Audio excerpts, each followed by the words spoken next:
Y a-t-il que peu de gens qui soient sauvés? Nous continuons notre méditation aujourd'hui sur le jugement dernier, commencé il y a déjà 2 semaines. Cette fois, Jésus répond à une question qui lui est posée alors qu'il est en route pour Jérusalem. Y a-t-il que peu de gens qui soient sauvés?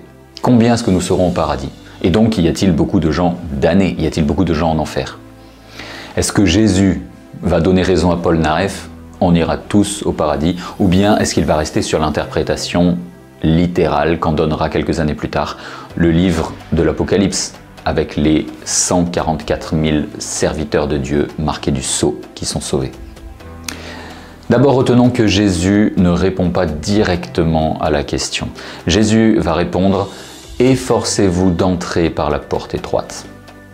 Donc, la certitude, c'est que la porte du paradis n'est pas une porte large, n'est pas une porte spacieuse. On s'en écarte facilement, il s'agit d'une porte étroite. De la même manière que lorsqu'on est sur une autoroute, il est difficile de rater son chemin, alors que nous sommes sur un petit sentier de montagne, il est très courant de se perdre. Surtout s'il y a du brouillard, s'il y a de la pluie, s'il y a des conditions difficiles, et surtout si on n'a pas de boussole. Bref, Basile le Grand, Basile de Césarée, un père de l'Église, compare ce petit chemin vers le ciel à un pont étroit qu'on ne peut pas quitter ni d'un côté ni de l'autre sans être englouti par le fleuve. Que nous pensions à la porte étroite, que nous pensions au petit sentier de montagne ou que nous pensions au pont, peu importe, la réalité est la même. Efforcez-vous d'entrer par la porte étroite, dit Jésus. Pourtant, à d'autres endroits dans l'Évangile, Jésus dit, par exemple, « Mon joug est doux, mon fardeau est léger ». Comment comprendre qu'ici Jésus nous invite à nous efforcer d'entrer par une porte étroite et qu'ailleurs il nous dise « mais mon fardeau est léger ». C'est facile ou c'est difficile d'aller au ciel? Eh bien justement, Jésus ne dit pas qu'il n'y a pas de fardeau pour les enfants de Dieu. Il dit « mon fardeau est léger ». C'est différent.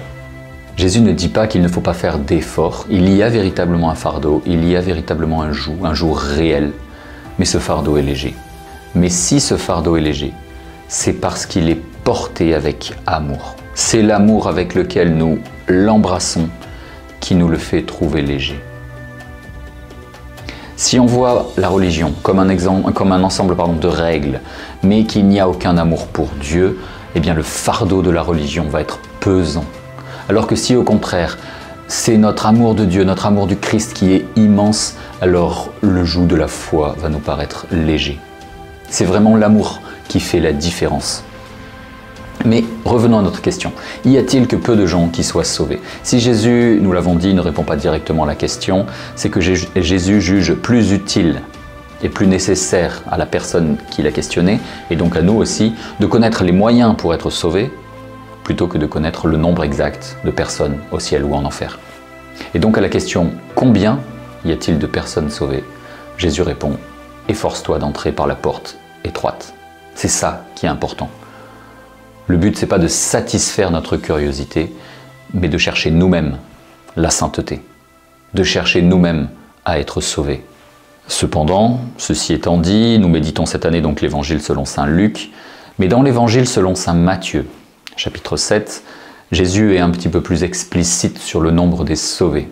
Jésus dit alors, donc chez saint Matthieu, « Le chemin qui conduit à la vie est étroit », donc c'est parallèle avec saint Luc, et il en est peu qui le trouvent. Et dans l'évangile d'aujourd'hui, chez saint Luc, Jésus ajoute « Beaucoup chercheront à entrer et n'y parviendront pas ». Autrement dit, Jésus ne donne pas de chiffres, il n'est pas là pour satisfaire notre curiosité. Il donne des proportions, peu, beaucoup. Il nous en dit suffisamment pour nous encourager à chercher activement le royaume de Dieu. Efforcez-vous de chercher le chemin de la vie et pour éviter l'autoroute de la mort. Je sais qu'aujourd'hui beaucoup pensent, y compris des catholiques fervents, que l'enfer est vide. Leur intention est bonne, c'est-à-dire qu'ils espèrent que tout le monde sera sauvé. D'ailleurs, ce qui est vrai, c'est que nous ne pouvons pas désespérer du salut de personne, parce que jusqu'au bout, jusqu'au dernier moment de sa vie sur la terre, chacun peut décider de revenir à Dieu, quelle que soit la gravité de ses fautes.